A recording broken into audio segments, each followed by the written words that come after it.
আব্দুল্লাহ ইবনে মুবারক রহমাতুল্লাহি আলাইহি তিনি হজে গেলেন। আল্লাহর ঘর বাইতুল্লাহর সামনে তিনি একটু ঘুমাইলেন। ঘুমন্ত অবস্থায় স্বপ্নে দেখেন দুইজন ফেরেশতা একজন আরেকজনকে ডাক দিয়ে বলতেছে, এই বছর কি পরিমাণ লোক হজে আসলো একটু বলো। একজনে কয় 6 লক্ষ হাজি হজ করতে আসছে, আর একজনে কয় এর ভিতরে কয়জন মানুষের হজ কবুল হয়েছে, আর একজন কয় না 6 লক্ষ হাজির ভিতরে একজনের হজও কবুল হয় নাই, একজনের হজও কবুল হয় নাই। আব্দুল্লাহ ইবনে মুবারক রহমাতুল্লাহি আলাইহি তিনি লাফ দিয়ে উঠে গেলেন। এত বড় বুজুর্গ, এত বড় মুহাদ্দিস, এত বড় মুজাহিদ, 6 মাস যিনি হাদিসের দরস দিতেন, 6 মাস যিনি জিহাদে থাকতেন, লাফ দিয়া ওইটা মাতাফির সামনে যায় দাঁড়ায় আওয়াজ দিয়া কয়, ও আল্লাহর মেহমানেরা তাড়াতাড়ি করে তওবা ইস্তেগফারে বসে যাও, কারণ আমি স্বপ্ন যুগে দেখেছি বৎসর হাজির সংখ্যা হলো 6 লক্ষ, কিন্তু আমাকে এও জানানো হয়েছে, শোনানো হয়েছে 6 লক্ষর ভিতরে একজনের হজও কবুল হয় নাই। তোমরা তাড়াতাড়ি করে আল্লাহর কাছে তওবা ইস্তেগফারে বসে যাও। আবার তিনি মাতাফের মধ্যে ঘুমায় পড়লেন। একই স্বপ্ন দেখতেছেন, আবারও ঘুম থেকে উইটা আবার চিৎকার দিতে লাগলেন, কে কোথায় আছো, তাড়াতাড়ি করে তোমরা আল্লাহর গুণগানে লিপ্ত হয়ে যাও। আল্লাহ পাকের কাছ থেকে যদ্দূর জানলাম, যদ্দূর শুনলাম, কারো হজ কবুল হয় নাই। কারণ হজ কবুল হয় না নিয়তে যদি গরমিল থাকে। কেউ যদি মনে করে আমার হজ হাজি মানুষ নাম লাগানোর জন্য, আলহাজ লাগানোর জন্য, মানুষ আমাকে কি বলবে, এত পয়সা হয়েছে এখনো হজ করে না, হজ কবুল হবে? হারাম টাকা দিয়া যদি কেউ হজে যায় হজ কবুল হবে? হবে না। এজন্য কারো বুঝি হজ কবুল হয় নাই। তৃতীয়বার যখন তিনি ঘুমাইছেন তখন আবারও একই কথা স্বপ্নে দেখতেছেন। জিজ্ঞেস করলেন, একজন আরেকজনে জিজ্ঞাসা, কারো হজ কি কবুল হয়েছে? কয় না, কারো হয় নাই। তবে আল্লাহর একজন বান্দার খাতিরে আল্লাহ পাক 6 লক্ষ হাজির হজ আল্লাহ কবুল করে নিছে। কে গো সে কে? আব্দুল্লাহ ইবনে মুবারক ডাক দিয়া কয়, কে সে, কি তার পরিচয়? সে কি হজে আসছে? কয় না, সে হজই আসে নাই। সুবহানাল্লাহ, জোরে কোন না। সে হজই আসে নাই, অথচ তার উসিলায় হাজিদের হজ আল্লাহ কবুল করে। আব্দুল্লাহ ইবনে মুবারক কয়, নাম কি তার? বাড়ি কোথায়? তারে কি পাওয়া যাবে? কয় হ্যাঁ পাওয়া যাবে, তার বাড়ি হলো দামেস্ক। নাম কি তার? কয় নাম হলো আলী ইবনে মাফ। হযরত আব্দুল্লাহ ইবনে মুবারক তিনি আর দেরি করলেন না, সোজা তার খুঁজে দামেস্কে চলে গেলেন। দামেস্কে চলে গিয়া বাজার ঠিকানা সবকিছু তিনি স্বপ্ন যুগে লইলেন। মানুষকে জিজ্ঞেস করেন, আলী ইবনে মাফকে চিনোনি? মানুষে কয়, এই নামে যদি কোনো মানুষ থাকে সে তো সাধারণ একজন মানুষ। সামনে যায় দেখেন বাজারের এক কোনায় রাস্তায় বসে বসে মানুষের জুতা কালি করে।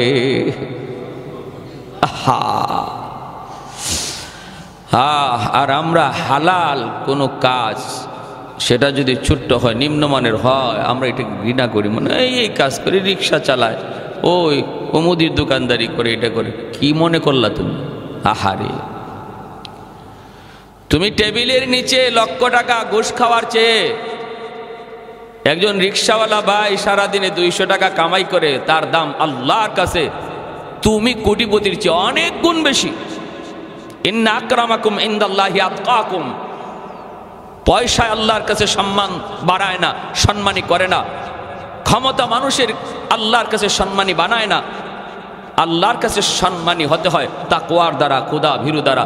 যে মানুষ হারাম খায় না, হালাল পথে চলে, কষ্ট হলো, আল্লাহ বলেন তার অন্তরে আমি আল্লাহর ভয়। আর সে মনে রাখবা তোমাদের মধ্যে সবচেয়ে সম্মানী মানুষ লোভ করে না হারামের দিকে। এজন্য আমার নানা শ্বশুর আজকে দুনিয়াতে নাই, আমার শ্বশুরও তো নাই। এখানে বসে কতদিন বয়ান করলেন আমার শ্বশুর। আল্লাহ পাক দুজনকে জান্নাতের আলা মাকাম দান করুন। আমার নানা শ্বশুর যিনি ছিলেন 50 বছর বুখারী শরীফ শুধু পড়াইছেন। 50 বছর বুখারী পুরা মুখস্থ হয়ে গেছিল। আমি শেষ বয়সে, আমার বিয়ের পরে 6 মাস পাইছি। ওই পাইছি যখন, তখন সব সময় হুঁশ থাকতো না, মাঝে মাঝে হুঁশ আসতো, আবার মাঝে মাঝে হুঁশ চলে যেত। যখনই হুঁশ আসতো তখনই বলতেন, ভাই আমি একটু সূরা ইউসুফের তফসিরটা করি, তুমি একটু সৈন্য দেখো আমার হয় কিনা। সূরা ইউসুফের তফসির কইয়া একটা আয়াত পড়ছেন, এরপরে ঘন্টা চইলা যায় খালি হাদিস পড়তেছেন, খালি হাদিস পড়তেছেন। মনে হইতেছে হাফেজ সাহেবরা যেভাবে কোরআন তেলাওয়াত করে এভাবে উনি হাদিস পড়তেন। মাঝে মাঝে নামাজে কোরআন তেলাওয়াত করতে যায় পেছ লাগে যেত, কোরআন তেলাওয়াতের ভিতরে হাদিস ঢুকে যেত, ওনার খবর হইতো না, খবরই থাকতো না, এত মুখস্থ ছিল হাদিস। তো উনি বলতেন যে হালাল রিজিক, হালালভাবে রুজি কামাই করা, রিজিক তালাশ করা, সেটা যদি তুমি যাও, সেটা যদি লঞ্চের মধ্যে বুট বিক্রেতাও হয়। মাঝে মাঝে উনি করতে লঞ্চে বসছেন, দেখছেন একটা লোক বুট বেচতেছে, আনছেন ডাক দিয়ে, বাবা এইদিকে আসো। খুব মায়া করতেন তারে, খুব মায়া করতেন। বুট বেচে, চানাচুর বেচে, এই বেচে খুব মায়া, আসে আনতে, আনতে 10 টাকার আমার বুট দাও, 5 টাকার চানাচুর দাও। পাশে যারা থাকতো, দেখো দেখো তার এই কষ্ট করে এই যে রুজিটা করতেছে, এটা 100 বিন্দু পরিমাণ কোনো ভেজাল নাই, নির্ভেজাল হালাল টাকা। মাঝে মাঝে উনি নিজে এত বড় মুহাদ্দিস, বাজারের মধ্যে আতর নিয়ে বসে যেতেন, আতর বিক্রি করতেন রাস্তায়। মানুষ হুজুর হুজুর এটা কেমন লাগে, তোমার কেমন লাগে লইয়া তো আমি দুনিয়াতে চলবো না, আমারে এখানে আতর বিক্রি করতে দেখতেছো, তোমার কেমন লাগে, তোমার কেমন লাগে লইয়া আমি দুনিয়াতে চলবো না। তুমি পোষাইলে আমার কাছে আতর নিবা, নিলে 10 টাকা দাও, আতর নিয়ে বাগো। এই সে অবস্থা, তারা এইভাবে চলে গেছেন দুনিয়াতে। তো উনি বলেন যে গিয়া দেখেন যে এরকম মুচি, কি ভাই আমি তোমার মেহমান হতে পারি? কে আপনি? বলে আমি আব্দুল্লাহ ইবনে মুবারক। এই লোক তো অবাক হয়ে গেছে, আল্লাহু আকবার, আপনি জগতের বর্তমান জমানার সবচেয়ে বড় মুহাদ্দিস, আমার কপাল, আমার ভাগ্য, আপনি এখানে। বলে চলেন আপনাকে মেহমানদারি করব। তারপরে বলতেছেন যে ভাই তোমার এমন কি আমল আছে একটু কও। কি হয়েছে? তুমি হজে যাও নাই, কিন্তু তোমার উসিলায় 6 লক্ষ হাজির হজ আল্লাহ কবুল করছে। ঘটনা কি? সে সেজদায় পড়ে আল্লাহর কাছে কাঁদতে শুরু করছে। আলী ইবনে মুআফ আল্লাহর কাছে কাঁদতেছে সেজদায় পড়ে,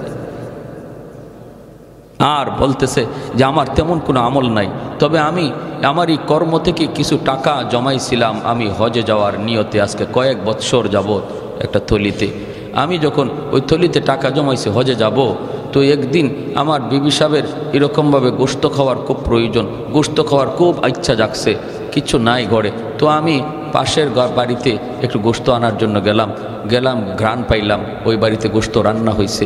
গিয়ে ওই মহিলাকে বললাম, মাগো একটু গোশত দিবা, আমার বিবি খাইতে চায়। তখন ওই ঘর থেকে মহিলা কান্দে আর বলে, এই গোশত তোমার জন্য হালাল নয়, এই গোশত শুধু আমার জন্যই হালাল। কেন? আমার ঘরে আজকে অনেকগুলি এতিম, বাবা তাদের নাই, কয়েকদিন যাবৎ উপবাস, বাচ্চাগুলি পেটের ক্ষুধায় একদম কাতর হয়ে বিছানায় পড়ে গেছে।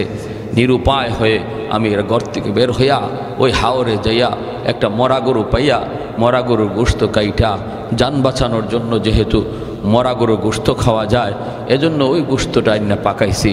এটা শুধু আমার আর আমার এতিম বাচ্চাদের জন্যই সেটা হালাল, তোমার জন্য হালাল নয়। এতটুকু শোনার পর আমার চোখ দিয়ে দর দর করে পানি পড়ে, দৌড়ে ঘরে আসলাম।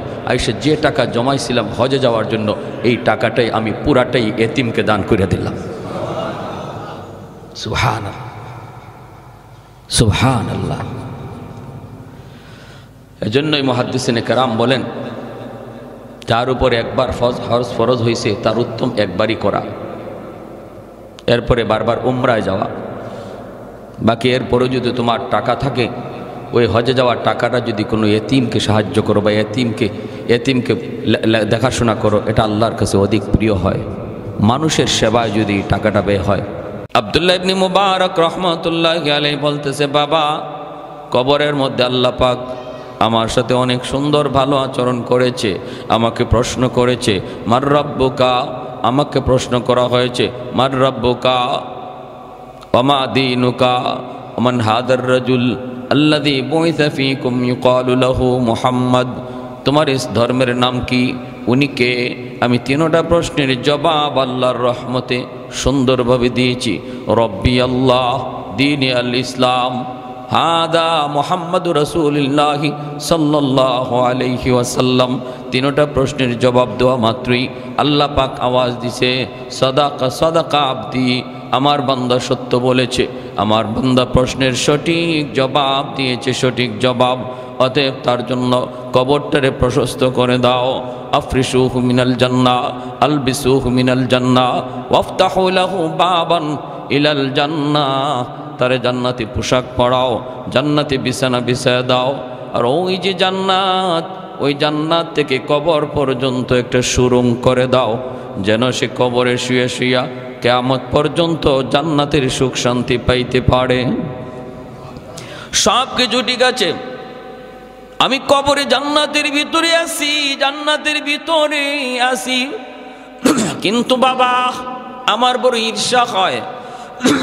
ঈর্ষা হয়। কিসের ঈর্ষা? আমার পাশের বাড়িতে ছিল যে কামার, আমার পাশের ঘরে যে থাকতো সে ছিল কামার। এই কামারও মারা গেছে, আর কামার রে আল্লাহ পাক জান্নাতে মর্যাদা আমার চেয়েও বাড়ায় দিছে। সুবহানাল্লাহ। আরো জোরে কোন হুজুর, এটা কোন কি? বলে হ, আমি তো বুঝি না, তার মর্যাদা বাইরে গেছে। চলে গেলেন, স্বপ্ন দেখা শেষ। এইবার যিনি স্বপ্ন দেখছে ইনিও কি আমাদের মতো সাধারণ মানুষ? ইনিও তো আরেক ওলি। উনি ওই কামারের ঘরে চলে গেছেন। জয়া কামারের ঘরে জয়া কামারের স্ত্রীকে জিজ্ঞেস করতেছেন, তোমার স্বামীর আমল কি ছিল একটু বলো, কি আমল ছিল তার একটু বলো। কেন, কি হয়েছে?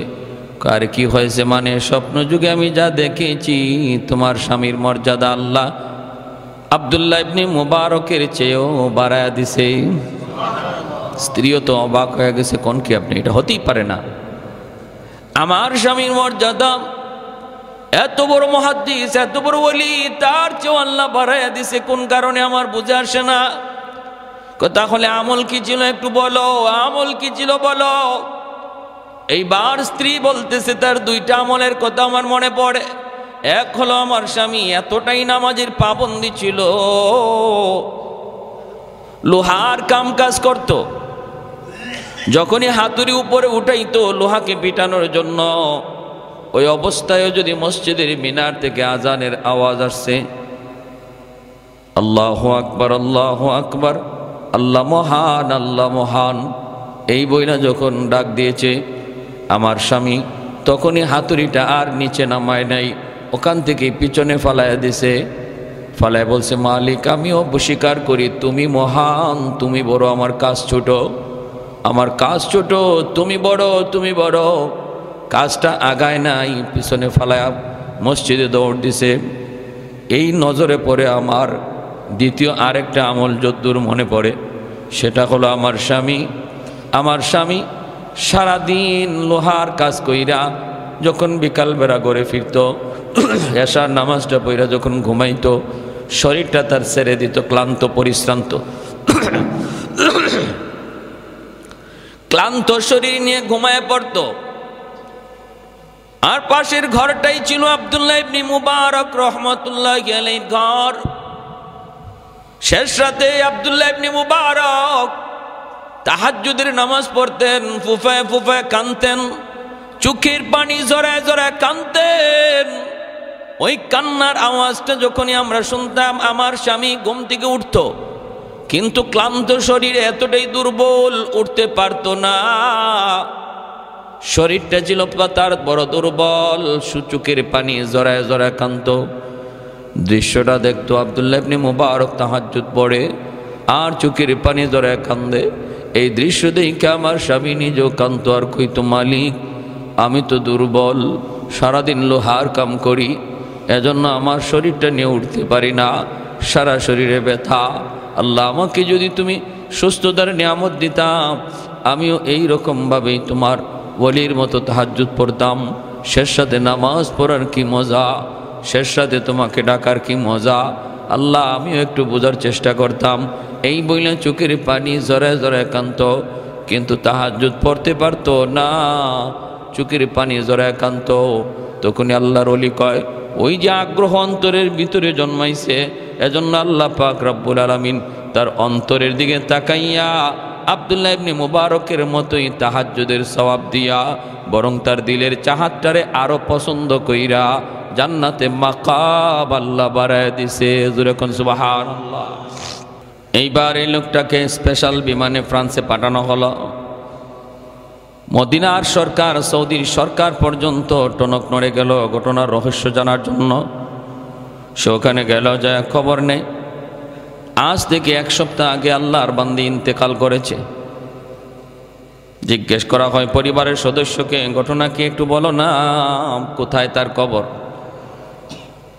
খুঁজছে, যায় খুঁজছে, খুঁজে দেখে তার কবরের মধ্যেই মদিনার ওই মানুষের লাশ এখানে হাজির, মদিনার ওই পুরুষ লোকের লাশ এখানে হাজির, আর ফ্রান্সের ওই মুসলমান নারীর লাশ চলে গেছে মদিনায়। ঘটনা কি, কি কারণে, কি জন্য? দুজনের পরিবারকে জিজ্ঞেস করা হলো। দুজনের পরিবারকে জিজ্ঞেস করা হলো।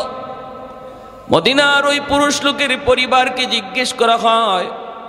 তার স্ত্রী বলতেছে, আমার স্বামী নামাজি ছিল, সব কিছু ভালো ছিল, কিন্তু একটা অভ্যাস তার বড় খারাপ ছিল, একটা কথা তার বড় খারাপ ছিল। খারাপ অভ্যাস না, কথাটা ছিল খারাপ। কয় কি কথা? কথাটা হলো সে মাঝে মাঝেই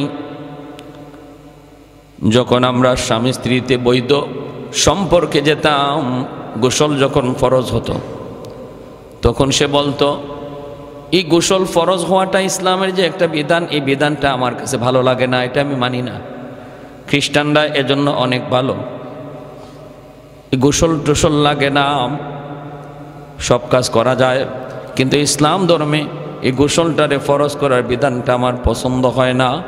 এই কথাটা প্রায় সময় বলতো, প্রায় সময় এই কথাটা বলতো।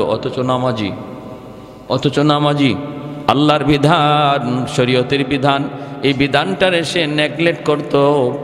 এজন্য আল্লাহ পাক মৃত্যুর পর তার লাশটারে আল্লাহ মদিনায় রাখে নাই, মরণের সময় বেঈমান হইয়া মরছে বিদায় আল্লাহ বেঈমানের দেশে তারে লাশ পাঠায় দিছে। জোরে কোন সুবহানাল্লাহ।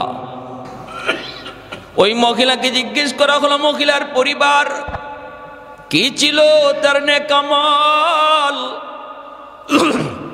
আল্লাহর বান্দি কোরআন পড়তো, নতুন মুসলমান হয়েছে, খ্রিস্টান থেকে নতুন মুসলমান হয়ে কোরআন পড়া শিখছে, আর কোরআন পড়তো, আর মনের মধ্যে তামান্না ছিল, এই আশা ছিল, সর্বদা সে চোখের পানি জড়ায় কাঁদতো আর বলতো, আল্লাহ ও মালিক, আমার মরণ যদি মদিনায় হতো, আমি যদি তোমার নবীর দেশে শুইতে পারতাম, যেই মদিনায় তুমি তোমার হাবিবরে ঘুম পাড়াইছো, আল্লাহ আমারে যদি ওই মদিনায় তুমি ঘুম পাড়াইতা। এরকম মনের ভিতরে আফসোস নিয়ে আল্লাহর কাছে কাঁদতো। আল্লাহ তার কান্নারে এত পছন্দ করছে, এত কবুল করা করছে, মরণ হয়েছে ফ্রান্সে, কিন্তু কুদরতিভাবে আল্লাহ চিরনিদ্রায় শোয়া রাখছে মদিনায় নবীর পাশে। যেরকম সুবহানাল্লাহ। এজন্যই বলতেছি, সাবধান, কোন মন্তব্য করার আগে একটু খেয়াল করবেন, শরীয়তের কোনো বিধান নিয়ে কোনো মন্তব্য চলবে না। আল্লাহ পাক যা হালাল করেছেন, যা হারাম করেছেন, এই হালাল হারামের ব্যাপারে চুপ। আমার কোনো সিদ্ধান্ত, আমার কোনো যুক্তি, আমার কোনো বিবেক কিছুই সেখানে চলবে না। কারণ আমার আপনার যুক্তি যেখানে শেষ হবে, সেখানে আল্লাহর কুদরত শুরু হবে, ঠিক কিনা? যেখানে যাই আমার আপনার বিবেক শেষ হবে, স্তব্ধ হয়ে যাবে, বিবেক আর কিছুই পাবে না, দেখবে সব শূন্য। আল্লাহ বলে, এখান থেকে আমার কুদরত শুরু। সুবহানাল্লাহ। তাহলে আমি আপনি কি করে এই সাগরের কিনারায় বসবো? একজন মানুষ যদি মুমিন হতে হয়, ইসলামের যতগুলি অকাট্য বিধান আছে, সবগুলি অকাট্য বিধানকে সে মানতে হবে। ভালো করে বুঝবেন, ঈমান আর কুফর কাকে বলে। ইমান কাকে বলে? ইমান বলে আল্লাহ প্রদত্ত যত বিধান আছে এই হিসাব ছাড়া, কোরআন আর হাদিস থেকে অকাট্য যত বিধান, এই সমস্ত বিধান মানার নাম হলো ইমান। সমস্ত বিধিবিধান মানার নাম কি? ইমান। বলে নামাজ মানি, রোজা মানি, পর্দা মানি, হজ মানি, জাকাত মানি, সব কিছু মানি, আল্লাহর কোরআনে যত বিধান আছে সব মানি। সব মানার দ্বারা ইমান হয়, মুমিন হয়। কিন্তু কাফের হইতে সব অস্বীকার করা লাগে না, একটা অস্বীকার করলেই কাফের।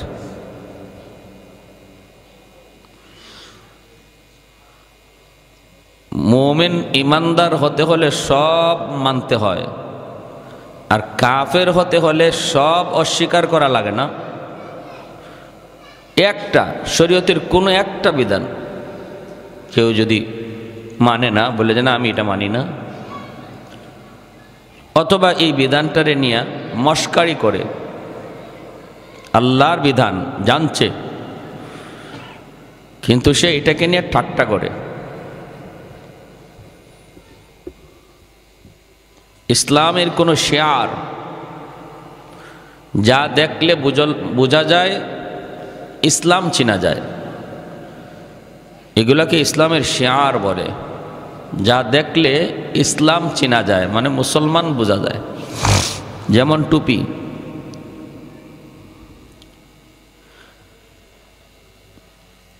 ইসলামের শেয়ার। মাদ্রাসা দেখলেই বোঝা যায় এটা মুসলমানের ধর্মীয় শিক্ষাঙ্গন। মসজিদ দেখলেই বোঝা যায় মুসলমানের ইবাদতের জায়গা। এগুলাকে বলা হয় শেয়ার। শেয়ার মানে চিহ্ন, আলামত। মেসওয়াক সামান্য একটা গাছের ডাল, মেসওয়াক। কেউ যদি বলে কি হুজুররা পাইছে, কি কয় কি না, এই আধুনিক যুগে, আল্ট্রা মডার্নের যুগে গাছের ডাল দিয়া দাঁত ঘষানি, এরা আনসোশাল, এরা সামাজিকতা বুঝে না। এটা রসুলের যুগে ব্রাশ ছিল না, তাই রসুল গাছের ডাল দিয়া দাঁত মাঝামাঝি করছে। এই যে আপনি বেঙ্গায়া বেঙ্গায়া বেঙ্গায়া মুখ বাঁকায়া বাঁকায়া কথা কইছেন, শেষ। রাজুল ইউমসিহুর রাজুলু মুমিনা ওয়া ইউমসি কাফিরা। আমি পারি না সেটা ভিন্ন কথা, দুর্বলতা থাকবে। আল্লাহ আমি এই আমলটা পারতেছি না, বা আমি এই আমলটা করতে পারতেছি না, আমি অপরাধী, আমাকে তৌফিক দাও। ঈমান থাকবে, বরং এটা আল্লাহরও পছন্দ করে। একজন মানুষ যখন আল্লাহর কাছে সারেন্ডার করে, নিজের দোষ স্বীকার করে, নিজের দোষটা আল্লাহর কাছে স্বীকার করে, এটা আল্লাহ খুব পছন্দ করে। কিন্তু দোষের উপরে অটল থেকে দোষটারে সঠিক মনে করা, এটা আল্লাহ খুব নারাজ হয়। ঈমান থাকে না, ঈমান থাকে না। এটা আমাদের বাস্তব জীবনেও আমরা দেখি। একজন মানুষ দোষ করে, দোষ স্বীকার করে ফেলছে, মানুষ কিন্তু নরম হয়ে যায় তার প্রতি, যে ভাই দোষ স্বীকার করে ফেলছে, বাদ দাও। দোষ স্বীকার করে আল্লাহও তার প্রতি নরম হয়ে যায়। কিন্তু হাউজে সমাজে বসে যদি সে তার দোষটারে সঠিক বুঝাইতে চায়, না সে যে দোষ করছে এটা ঠিক করেছে, এটা যদি বলে, তাহলে কি কারো ভালো লাগে? মন খারাপ হয় কি হয় না? খুব হয়।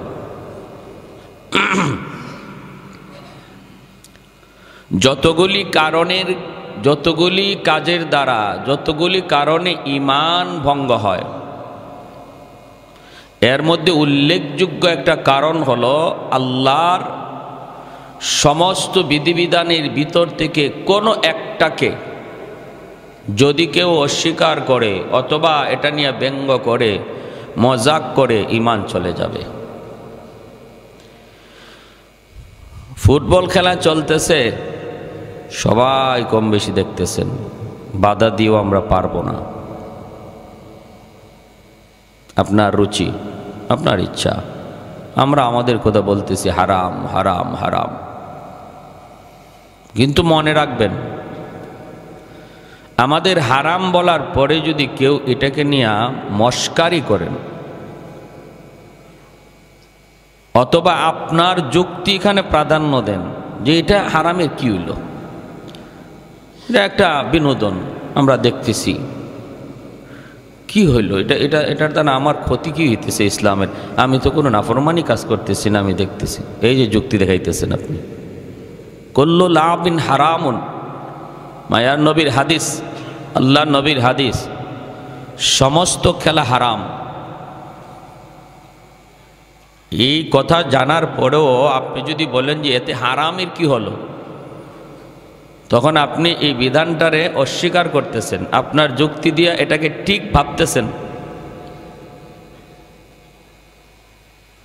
নবীর ভবিষ্যৎবাণী আপনার জন্যই, আল্লাহ নবীর 1400 বছর আগের ভবিষ্যৎবাণী আপনার জন্য। ইউমসিহুর রাজুলু কাফিরা ওয়া ইউমসি কাফির, ইউসবিহুর রাজুলু কাফিরা ওয়া ইউমসি মুমিনা। এই কথাটা বলার আগেও সে মুমিন ছিল, আর এই কথাটা বলার কারণেই সে কাফের হয়ে গেল। আর কাফের হওয়ার দ্বারা ক্ষতি কি হলো? প্রথম নম্বরই তার বউ তালাক হয়ে গেল। যখনই একজন মানুষ তার কোনো কথার দ্বারা, তার কোনো আচরণের দ্বারা ঈমান চলে যায়, কাফির হয়, সাথে সাথেই দুনিয়ার ক্ষতি হলো তার বউ তালাক। কারণ সে কাফির আর তার বউ মুমিন হতেই পারে না, তালাক হয়ে যায়। এখন কি করবেন বলেন? এখন আপনি এটার পরে আপনি সংসার করতেছেন নিজের বৈধ স্ত্রী মনে করে, অথচ শরীয়তের তালিকায় আপনি জিনা হইতেছে। সন্তান আপনি হচ্ছে ভাবতেছেন বৈধ সন্তান, আসলে সে অবৈধ সন্তান।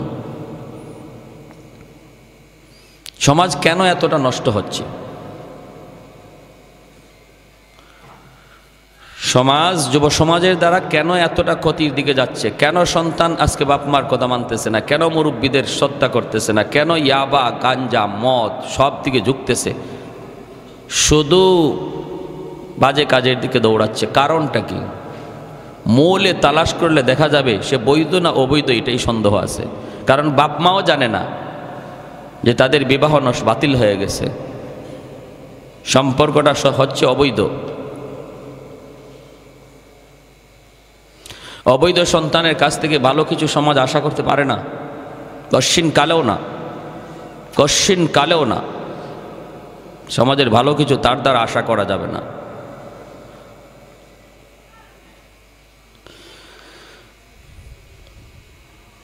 মান আমিলা সালিহাম মিন যাকারিন আও উনসা ওয়া হুয়া মুমিন ফালানুহইয়ান্নাহু হায়াতান তাইয়্যিবা ওয়ালানাজজিয়ান্নাহুম আজরাহুম বিআহসানি মা কানু ইয়ামালুন। সাহাবায়ে কেরাম রাদিয়াল্লাহু তাআলা আনহুমের ভিতরে এত ভয় ছিল, হায় আমার দৌলতে ঈমান কখন জানি আমার কাছ থেকে চলে যায়। অথচ সর্বদা আল্লাহর নবীর সাথেই থাকতেন, নবীর কথাতেই তারা চলতেন, নবীর কথা মানতেন, নবীর মতো হাঁটতেন, নবীর মতো ঘুমাইতেন, আল্লাহর নবীর মতো খাইতেন, আল্লাহর নবীর মতোই দুনিয়াদারি করতেন। কিন্তু এরপরও এত ভয়। হযরত হানজালা রাদিয়াল্লাহু তাআলা আনহু হঠাৎ করে চিল্লাইতেছেন, নাফাকা হানজালা,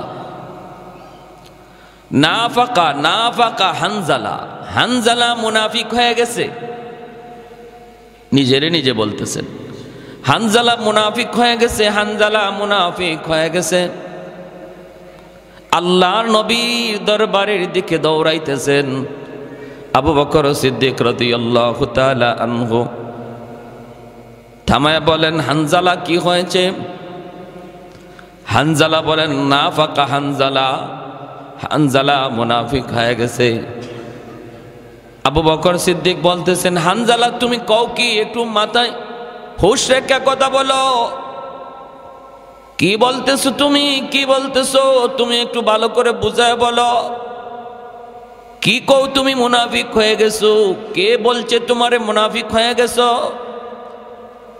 হানজালা বলতেছে, আবু বকর ভাইরে, আমি কিন্তু মুনাফিক হয়ে গেছি। বলে কেমনে, কিভাবে, একটু বুঝায় কও। আবু বকর ভয়ে কাঁপতেছেন, কি ব্যাপার একটু বুঝায় বলো। হানজালা বলেন, নবীর দরবারে যতক্ষণ আমি থাকি ততক্ষণ আমার অবস্থা থাকে একরকম, আর যখনই বিবি বাচ্চা ঘরে চলে আসি তখনই অবস্থা হয়ে যায় ভিন্ন রকম। নবীর কাছে থাকলে আমি বুঝাই আমি একরকম, ঘরে আসলে আমি হয়ে যাই অন্য রকম। মসজিদে থাকলে আমার দিল থাকে একরকম, ঘরে গেলে দিল হয়ে যায় ভিন্ন রকম। দোকানে বসলে পরে হয়ে যায় আমি অন্য রকম। আমার আচরণ, আমার কথা, আমার আখলাক, আমার ব্যবহার মসজিদের ব্যবহারের মতো হয় না। এটাই তো মুনাফিকের আলামত, এটাই তো মুনাফিকের লক্ষণ। মুনাফিক জায়গায় জায়গায় ভিন্ন রূপ ধরে, আর মুমিন সব জায়গায় এক রূপ নিয়ে চলে। মুমিন মসজিদের ভিতরে যেমন, মসজিদের বাইরেও তেমন। মসজিদে আল্লাহর ডরায়, দোকানে বসলেও আল্লাহর ডরায়। মসজিদে আল্লাহকে ভয় পায়, ঘরে গেলেও আল্লাহকে ভয় পায়। এতে হলো মুমিনের আলামত। আর ভিন্নতা যার ভিতরে আসে এটা তো মুনাফিকের আলামত। যেই মাত্র হানজালা এমন কথা বলছেন, সাথে সাথে আবু বকর সিদ্দিক রাদিয়াল্লাহু তাআলা আনহু চিৎকার দিয়া বলেন, তাহলে হানজালা যদি এই কারণে মুনাফিক হয়ে যায়, আমি আবু বকরও মুনাফিক হয়ে গেছি। এই কারণে যদি মুনাফিক হয় তাহলে আমি আবু বকর মুনাফিক হয়ে গেছি। তাড়াতাড়ি চলো আল্লাহর নবীর কাছে, সমাধান জেনে নেই, সমাধান জেনে নেই, বাঁচার উপায় কি একটু বুঝে আসি। দুজন পেরেশান হয়ে নবীর দরবারে হাজির। আল্লাহর নবীর কাছে দুজন পেরেশান হয়ে নবীকে ডাক দিয়ে বলতেছেন, ইয়া রাসূলুল্লাহ, আমরা বড় পেরেশান হয়ে আপনার কাছে এসেছি গো নবী। ওগো নবীজি, আমরা বড় ভয়ে আছি, আতঙ্কে আছি। বলে কি নিয়ে? বলে আমাদের ঈমান লইয়া আমরা বড় আতঙ্কে আছি, ভয়ে আছি। নবী বলেন, কি হয়েছে? বলে ইয়া রাসূলুল্লাহ, মনে হচ্ছে আমাদের ঈমান চলে যায়, আবার ঈমান মাঝে মাঝে আসে। আমরা মনে হয় মুনাফিক হয়ে গেছি, মুনাফিক। নবী বলতেছেন, কোন কারণে? আবু বকর সিদ্দিক কান্দেন, হানজালা কান্দেন। নবী বলেন, বলো না কি হয়েছে, একটু খুলে বলো। হানজালা কয়, নবী গো, যতক্ষণ আপনার কাছে থাকি ততক্ষণ আমাদের দিল শান্ত থাকে। আমরা আমাদের দিলের হালত আমরা একরকম বুঝি। যখনই মসজিদ থেকে বের হয়, যখনই ঘরে যাই, বিবি বাচ্চার কাছে যাই, যখনই সমাজের সাথে তাল মিলাই, যখনই আমরা আমাদের ব্যবসার প্রতিষ্ঠানে যাই, তখনই আমাদের চেহারা অন্যরকম হয়ে যায়, দিলের হালত পরিবর্তন হয়ে যায়। ইয়া রাসূলুল্লাহ, এটা তো মুনাফিকের আলামত। মুনাফিকের হালত হলো সে ভিন্ন জায়গায় ভিন্ন রূপ নেয়, এক এক জায়গায় এক এক রূপ নেয়, এটা হলো মুনাফিকের আলামত। তাহলে আমরা তো মুনাফিক হয়ে গেছি, মুনাফিক। আল্লাহর নবী, রহমতের নবী বলেন, মায়ার নবী তখন দুজনকে বুকে জড়ায় ধইরা আদর করেন, সান্ত্বনা দিয়ে নবী বলেন, না আবু বকর, হানজালা, আমি নবী সুসংবাদ দিচ্ছি, তোমরা মুনাফিক না। জোরে কোন সুবহানাল্লাহ। এ হানজালা, আবু বকর, মুনাফিক কারা কারা এটা আমি নবীও জানি না, যদি আল্লাহ আমাকে না জানায়। জোরে কোন না সুবহানাল্লাহ। মুনাফিকের হালত হলো কলিজার ভিতর, নেফাকের অবস্থান হলো কলিজার ভিতর, অন্তরের ভিতরে। বাহ্যিক আমল দেখা, বাহ্যিক কোনো কাজ দেখা কাউকে মুনাফিক বলা যাবে না। দিলের ভিতরে কুফর, মুখে ঈমান, এর নাম হলো মুনাফিক।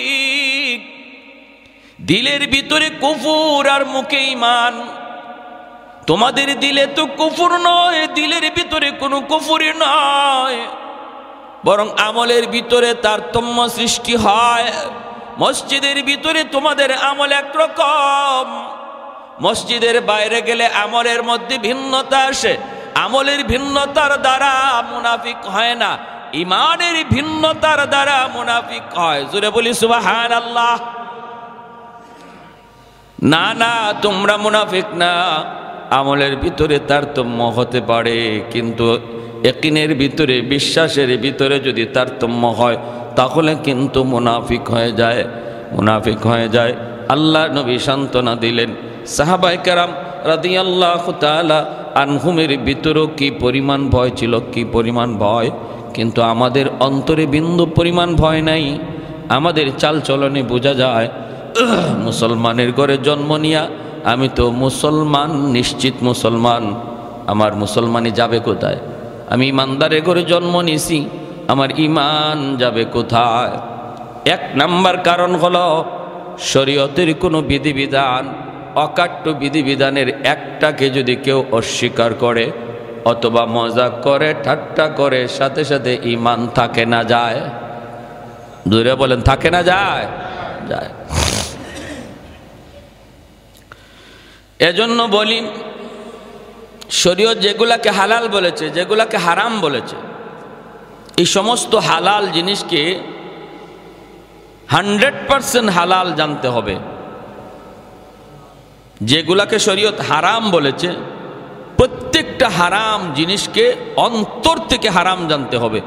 যদি আপনি এই হাজারো হারামের ভিতরে একটা হারাম, যেটাকে যে কোনো একটা হারাম অস্বীকার করলেন অথবা এটা মানতে পারলেন না, তাহলে ইমান থাকে না যায়? যায়। তাহলে কি বুঝলাম আমরা?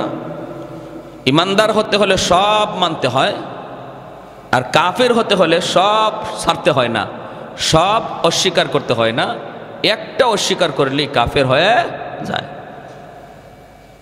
এই জন্যই নবীজি বলেছেন কাফির হওয়াটা এতটা সহজ হয়ে যাবে যে এই মুমিন এই কাফির, এই মুমিন এই কাফির।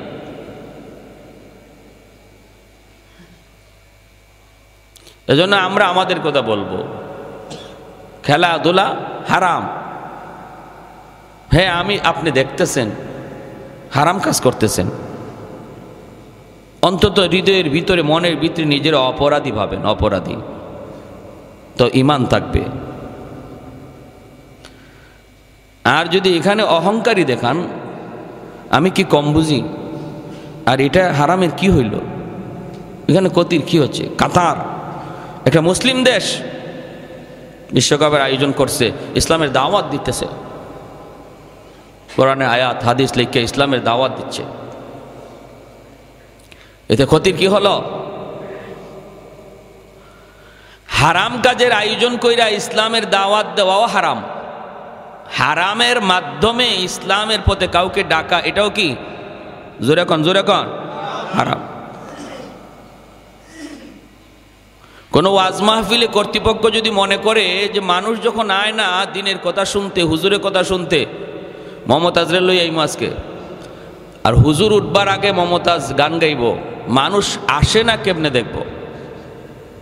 ভালো করে বুঝছেন, তার উদ্দেশ্য গান শোনানো নয়, উদ্দেশ্য ভালো, উদ্দেশ্য হলো মানুষ জমানো, ওয়াজ শোনানো, কিন্তু যে পদ্ধতিটা নিছে এটা হালাল না হারাম? কোন গায়িকা, কোন নায়িকা আইনা মানুষ জমাইয়া তারপরে ওয়াজ শোনাবে, এমন চিন্তা যদি কেউ করে, এটা যেমন হারাম, বিশ্বকাপের আয়োজন কইরা কোরআনের আয়াত আর হাদিস লিখে দাওয়াত দেওয়া এটাও হারাম। আপনারা কে বলছে মুসলমান বানাইতে? এইভাবে কে আপনার এই দায়িত্ব, এই ঠিকাদারিটা দিছে কে আপনারে? এইভাবে কাউরে মুসলমান বানানোর ঠিকাদারি আপনারে কে দিল? আপনার আল্লাহ জিজ্ঞেস করবো যে ওই কি আর্জেন্টিনার প্লেয়ারগুলো মুসলমান হইল না কেন, তুই জব দিয়ে যা, জিগাই পাল্লা? মোটেও জিগাইতো না আল্লাহ। মুসলমান হইলি কি না হইলি কি আল্লাহর কি আসে যায়? তাম দুনিয়ার সব মুসলমান, সব অমুসলিম হয়ে যাক, আল্লাহর কি আসে যায়? আল্লাহর খুদাই চলে যাবে, জবাব তারটা তা দিবে। কিন্তু আপনাকে এই পদ্ধতিতে আগাইতে গেছে কে? যদি এমনই হইতো তাহলে আল্লাহ নবী বলতেন, এরা তো এই প্রস্তাব দিছিল, মুহাম্মদ ঠিক আছে আমরা তোমার খোদার ইবাদত করব, তবে আমাদেরকে শুধু তুমি আমাদের যে হুবুল আছে, আমাদের যে মূর্তি আছে, এই মূর্তিটারও আমাদের বগলের নিচে রাখার সুযোগ দাও, আমাদের পকেটে রাখার সুযোগ দাও, তারপরে আমরা মাঝে মাঝে আমাদের এই ভগবানরাও ডাকবো, আর একবার নাও ডাকবো ভগবানরে, 10 বার ডাকবো তোমার খোদারে। আল্লাহ নবীকে রাখো। নবী যদি এই প্রস্তাবটা খালি মানতেন, এরম বহু সুযোগ ছিল যে ওরা নবীর কাছে আসার। আল্লাহ নবী নিজে যদি খালি পাশে একটা মূর্তি সাজায় রাখতেন আর বলতেন আসো আসো এক আল্লাহর দাওয়াত দেই, ওরা খালি মূর্তিটা দেখলেই হাজারো মক্কার মানুষ জমা হয়ে যেত। নবী এই সুযোগে এক আল্লাহর দাওয়াত দিয়া দিতে পারতেন, বুঝাইতে পারতেন। কৌশল নিছেন জমা করার আর দাওয়াত দিছেন এক আল্লাহর, হতে পারতো। কিন্তু একটা নজির দেখান, একটা নজির, একটা দৃষ্টান্ত দেখান, এমন কোনো দৃষ্টান্ত নাই। মদিনা শরীফে এক লোক মারা গেল, বহু আগের ঘটনা, থানবী আলাইহির রহমা কিতাবে লিখছেন।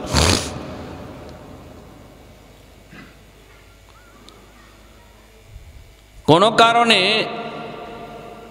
তার কবর আবার খনন করতে হলো। কার কি জানি পড়ল, খনন করে দেখে যে লোকটারে তারা মাত্র কবরে রাখলো, এই লোকের লাশ কবরে নাই। এখানে একটা মহিলার লাশ।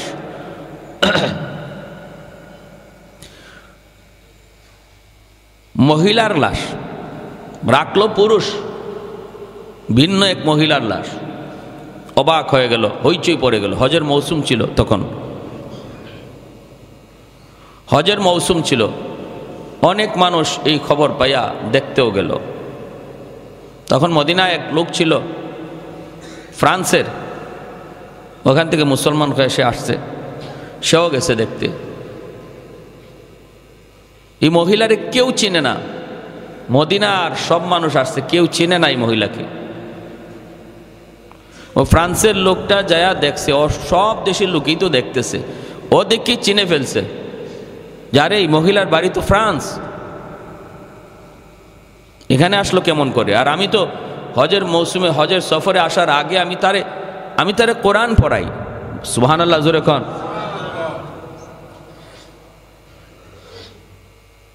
আমি তারে কোরআন পড়াই, কোরআন শিখাইছি, আমি তারে জীবিত তো আসছি। তা আল্লাহ সেখানে আসলো কেমন করে?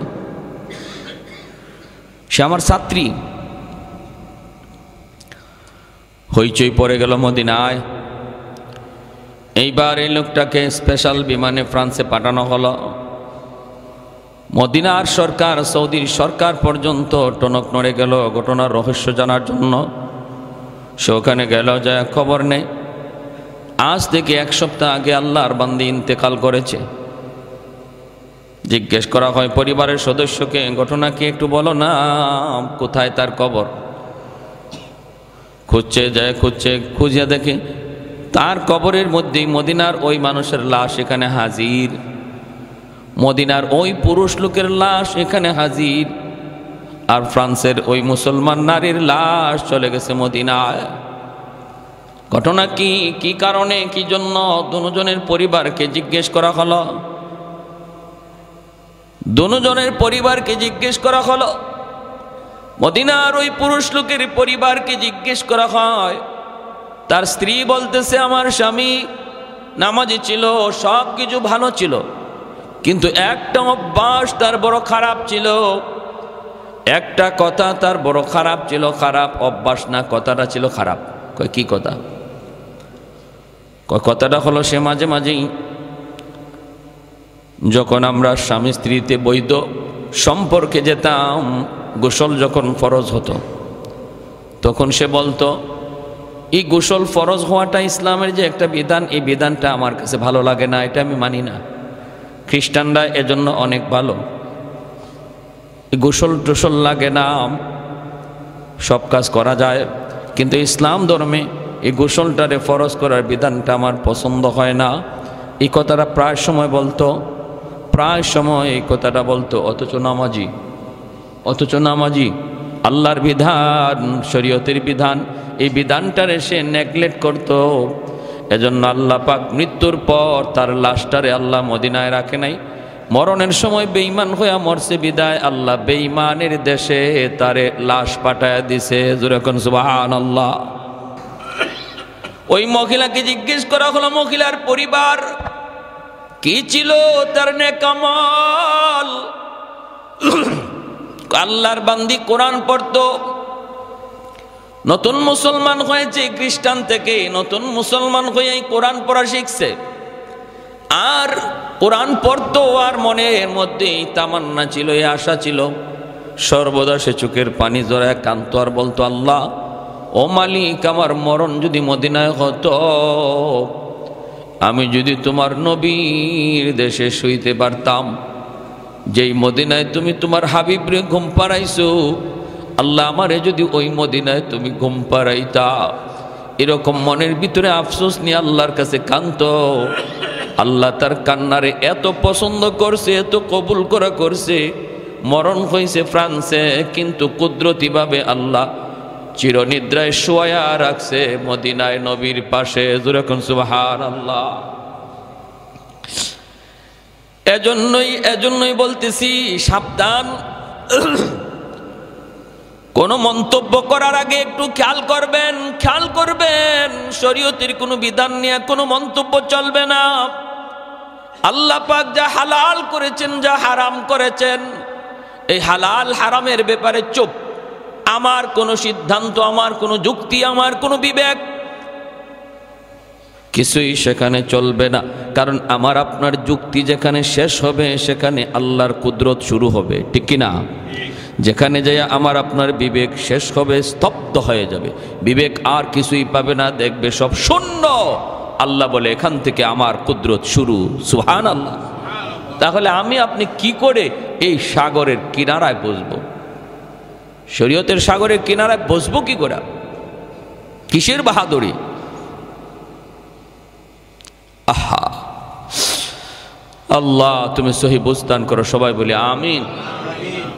এজন্য দিলের মধ্যে কোনো আমলের প্রতি চাহাত, আগ্রহ জন্ম না। সাহাবায়ে কেরাম রাদিয়াল্লাহু তাআলা আনহুমের তো এমন ছিল, তারা ঈমান আমলের প্রতিযোগিতা করত। আমার ঈমান আরও কেমনে বাড়ানো যায়, ঈমানকে আরও মজবুত কেমনে করা যায়, আমল আরও কেমনে বাড়ানো যায়, এই ছিল তাদের প্রতিযোগিতা। দিলের ভিতরে ছিল এই চাহাত। সর্বদা দিলটা ভয়ে কাতর থাকতো আল্লাহ পাকের বিধানের সামনে, আল্লাহর কুদরতের সামনে, আল্লাহ পাকের জালালিয়তের সামনে। হযরত আব্দুল্লাহ ইবনে মুবারক রহমতুল্লাহি আলাইহি বহুত বড় একজন বুজুর্গ, বহুত বড় মুহাদ্দিস, বহুত বড় ফকি, যার জামানায় তামাম পৃথিবীতে ওনার মতো আলেম, ওনার মতো মুহাদ্দিস তামাম দুনিয়ায় ছিল না। সুবহানাল্লাহ। জোরে কোন আব্দুল্লাহ ইবনে মুবারক রহমতুল্লাহি আলাইহি এত বড় মুহাদ্দিস ইন্তেকাল হলো। মুরিদ স্বপ্নে দেখে জিজ্ঞেস করতেছে, হুজুর কবরে আপনার সাথে কেমন আচরণ হয়েছে একটু বলেন।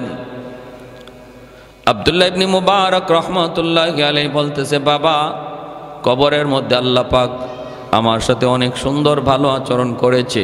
আমাকে প্রশ্ন করেছে, মার রাব্বুকা, আমাকে প্রশ্ন করা হয়েছে, মার রাব্বুকা ওমা দীনুকা ওমান হাদার রাজুল আল্লাযী বুইসা ফীকুম ইউকালু লাহু মুহাম্মদ, তোমার ইস ধর্মের নাম কি, উনি কে? আমি তিনটা প্রশ্নের জবাব আল্লাহর রহমতে সুন্দরভাবে দিয়েছি। রব্বি আল্লাহ, দীন আল ইসলাম, হাদা মুহাম্মাদুর রাসূলুল্লাহ সাল্লাল্লাহু আলাইহি ওয়াসাল্লাম। তিনটা প্রশ্নের জবাব দেওয়া মাত্রই আল্লাহ পাক আওয়াজ দিছে, সাদাকা সাদাকা আবদি, আমার বান্দা সত্য বলেছে, আমার বান্দা প্রশ্নের সঠিক জবাব দিয়েছে, সঠিক জবাব। অতএব তার জন্য কবরটারে প্রশস্ত করে দাও। আফরিশুহু মিনাল জান্নাহ, আলবিসুহু মিনাল জান্নাহ, ওয়াফতাহু লাহু বাবান ইলাল জান্নাহ, তারে জান্নাতি পোশাক পরাও, জান্নাতি বিছানা বিছায় দাও। আর ওই যে জান্নাত, ওই জান্নাত থেকে কবর পর্যন্ত একটা সুরুং করে দাও, যেন সে কবরে শুয়ে শুয়া কিয়ামত পর্যন্ত জান্নাতের সুখ শান্তি পাইতে পারে। সব কিছু ঠিক আছে, আমি কবরে জান্নাতের ভিতরে আছি, জান্নাতের ভিতরে আছি, কিন্তু বাবা আমার বড় ঈর্ষা হয়। ঈর্ষা হয়। কিসের ঈর্ষা? আমার পাশের বাড়িতে ছিল যে কামার, আমার পাশের ঘরে যে থাকতো সে ছিল কামার, এই কামারও মারা গেছে। আর কামার রে আল্লাহ পাক জান্নাতে মর্যাদা আমার চেয়েও বাড়ায় দিছে। সুবহানাল্লাহ। আরো জোরে কোন। হুজুর এটা কোন কি? বলে হ, আমি তো বুঝি না। তার মর্যাদা বাইরে গেছে। চলে গেলেন, স্বপ্ন দেখা শেষ। এইবার যিনি স্বপ্ন দেখছে ইনিও কি আমাদের মতো সাধারণ মানুষ? ইনিও তো আরেক অলি। উনি ওই কামারের ঘরে চলে গেছেন। যায় কামারের ঘরে যায় কামারের স্ত্রীকে জিজ্ঞেস করতেছেন, তোমার স্বামীর আমল কি ছিল একটু বলো, কি আমল ছিল তার একটু বলো। কেন, কি হয়েছে? আরে কি হয়েছে মানে, স্বপ্ন যুগে আমি যা দেখেছি তোমার স্বামীর মর্যাদা আল্লাহ আব্দুল্লাহ ইবনে মুবারকের চেয়েও বাড়ায়া দিছে। স্ত্রীও তো অবাক হয়ে গেছে, কোন কি আপনি, এটা হতেই পারে না। আমার স্বামীর মর্যাদা এত বড় মুহাদ্দিস, এত বড় ওলি, তার চেয়েও আল্লাহ বাড়ায়া দিছে, কোন কারণে আমার বুঝে আসে না। তাহলে আমল কি ছিল একটু বলো, আমল কি ছিল বলো। এইবার স্ত্রী বলতেছে তার দুইটা আমলের কথা আমার মনে পড়ে। এক হলো আমার স্বামী এতটাই নামাজের পাবন্দি ছিল, লোহার কাম কাজ করত, যখনই হাতুড়ি উপরে উঠাইতো লোহাকে পিটানোর জন্য, ওই অবস্থায় যদি মসজিদের মিনার থেকে আজানের আওয়াজ আসছে, আল্লাহু আকবার আল্লাহু আকবার, আল্লাহ মহান আল্লাহ মহান, এই বইনা যখন ডাক দিয়েছে আমার স্বামী, তখনই হাতুড়িটা আর নিচে নামায় নাই, ওখান থেকে পিছনে ফালাইয়া দিছে। ফালায় বলছে, মালিক আমিও স্বীকার করি তুমি মহান, তুমি বড়, আমার কাজ ছোট, আমার কাজ ছোট, তুমি বড়, তুমি বড়। কাজটা আগায় নাই, পিছনে ফালায়া মসজিদে দৌড় দিছে। এই নজরে পড়ে আমার দ্বিতীয় আরেকটা আমল যদ্দূর মনে পড়ে, সেটা হলো আমার স্বামী সারাদিন লোহার কাজ কইরা যখন বিকালবেলা ঘরে ফিরত, এশার নামাজটা পইরা যখন ঘুমাইতো, শরীরটা তার ছেড়ে দিত, ক্লান্ত পরিশ্রান্ত, ক্লান্ত শরীর নিয়ে ঘুমায় পড়ত। আর পাশের ঘরটাই ছিল আব্দুল্লাহ ইবনে মুবারক রহমাতুল্লাহি আলাইহির ঘর। শেষ রাতে আব্দুল্লাহ ইবনে মুবারক তাহাজ্জুদের নামাজ পড়তেন, ফুফায় ফুফায় কাঁদতেন, চোখের পানি জড়ায় জড়ায় কাঁদতেন। ওই কান্নার আওয়াজটা যখনই আমরা শুনতাম, আমার স্বামী ঘুম থেকে উঠত, কিন্তু ক্লান্ত শরীরে এতটাই দুর্বল, উঠতে পারত না। শরীরটা ছিল তার বড় দুর্বল, চোখের পানি জড়ায় জড়ায় কাঁদত। দৃশ্যটা দেখতো আব্দুল্লাহ ইবনে মুবারক তাহাজ্জুদ পড়ে আর চোখের পানি জড়ায় কান্দে। এই দৃশ্য দেখে আমার স্বামী নিজেও কাঁদতো আর কইতো, মালিক আমি তো দুর্বল, সারাদিন লোহার কাম করি, এজন্য আমার শরীরটা নিয়ে উঠতে পারি না, সারা শরীরে ব্যথা। আল্লাহ আমাকে যদি তুমি সুস্থতার নিয়ামত দিতাম, আমিও এই রকমভাবেই তোমার ওলির মতো তাহাজ্জুদ পড়তাম। শেষ সাথে নামাজ পড়ার কি মজা, শেষ সাথে তোমাকে ডাকার কি মজা। আল্লাহ আমিও একটু বোঝার চেষ্টা করতাম। এই বইলে চোখের পানি জড়ায় জড়ায় কাঁদত, কিন্তু তাহাজ্জুদ পড়তে পারতো না, চোখের পানি জড়ায় কাঁদত। তখনই আল্লাহর ওলি কয়, ওই যে আগ্রহ অন্তরের ভিতরে জন্মাইছে, এজন্য আল্লাহ পাক রব্বুল আলামিন তার অন্তরের দিকে তাকাইয়া আব্দুল্লাহ ইবনে মুবারকের মতোই তাহাজ্জুদের সওয়াব দিয়া বরং তার দিলের চাহাতটারে আরো পছন্দ কইরা জান্নাতে মাকাম আল্লাহ বাড়ায় দিছে। জোরে কোন সুবহানাল্লাহ। এজন্য সাবধান, আমলের দিকে আমাদের প্রতিযোগিতা থাকবে, আমলের মধ্যে আগ্রহ থাকবে, খেলাধুলার প্রতি আগ্রহ নয়, খেলাধুলার প্রতি এত আসক্তি নয়। আসক্তি থাকবে আমার আমলের দিকে, আসক্তি থাকবে আরেক ভাইয়ের দিকে। আরেক ভাই মসজিদে 5 ওয়াক্ত যায়, আমি কেন যেতে পারতেছি না, আমি কেন পারতেছি না। আরেক ভাই ফজরের জামাতে যায়, আমি এখনো কেন ফজরের জামাতে যেতে পারলাম না। দিলের ভিতরে এই চাহাতটা থাকবে, দিলের ভিতরে এই তলবটা থাকবে, দিলের ভিতরে এই আকাঙ্ক্ষাটা থাকবে। আল্লাহ পাক দিলের ওই আকাঙ্ক্ষার দিকে তাকাইলে আল্লাহ তার বান্দারে তার ওলির খাতায় নাম লেখায়। আর ওলি হওয়ার জন্য যা আমল দরকার তার দ্বারা আল্লাহ করায় নেয়। আল্লাহ তখন তার জন্য আমলের দরজা আসান করে দে দিলের দিকে তাকায়, দিলের দিকে তাকায়। এজন্য দিলটারে নরম রাখবো সর্বদা, আল্লাহর বিধিবিধানের উপরে মজবুত থাকবো। আর কখনো কোনো সন্দেহ আল্লাহর কোনো বিধানের উপরে, শরীয়তের কোনো বিধানের উপরে বিন্দু পরিমাণ সন্দেহের জায়গা দিব না। যদি নিজের যুক্তি আর বিবেককে এখানে খাটাই, তাহলে নবীর ওই ভবিষ্যৎবাণী সকালে মুমিন বিকালে কাফের হয়ে যাবে। আল্লাহ আমাদেরকে সহিভাবে বুঝার তৌফিক দান করুন।